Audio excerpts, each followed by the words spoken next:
Welcome back, racers. Tonight on the Midnight List, we'll be reviewing the Honda RA272, which is one of their early Formula One cars from 1965.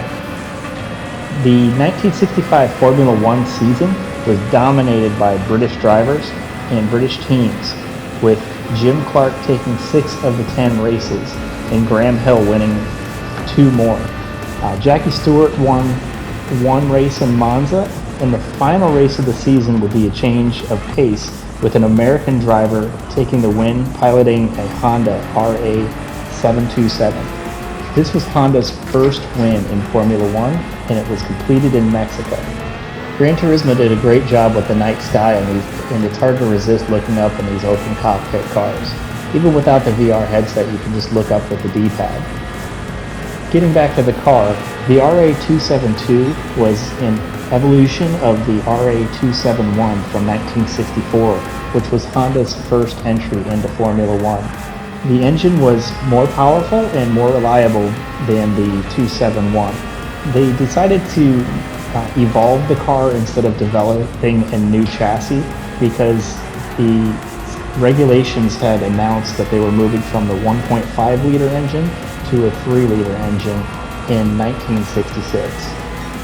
The RA272 was entered into 8 out of the 10 races in 1965 and qualified 3rd in 4 of those races, including the British Grand Prix, the Dutch Grand Prix, US Grand Prix, and the Mexican Grand Prix, where it eventually won and got Japan its first Formula One victory. Both Japan and Honda are very proud of this car. On the Honda's top-of-the-line series, the Type R, you'll see evidence with the red badging and typical white paint jobs that they use to commemorate this vehicle. And the Project 2 and 4 has very similar styling to this, with a modern take on what this car was. Let's go ahead and take a look at the flying lap. The RA272 was released with the same update that allowed for support for the PSVR2. It makes sense because this car's main attraction is the feedback that it provides. The car's very nimble and very responsive. There's no aero, but you really get a sense of the way the car is handling. And you pick up a lot of that in the 2-dimensional regular screen, but in VR it's really clear what direction the vehicle is traveling, and with the responsiveness and lightweight of the vehicle, it makes it an amazing car to drive.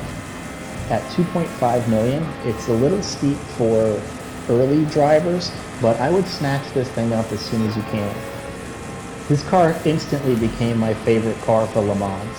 With full modifications and hard tires, you can dominate every car on the track, and this is light enough and easy enough on the tires that you don't need to change the tires or kit at all. You have plenty of fuel for the 30-minute race, and as long as it doesn't rain, there's no reason to slow down.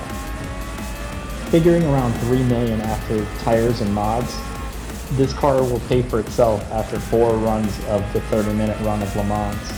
And it's an easy race in this car, and the experience itself is worth the money.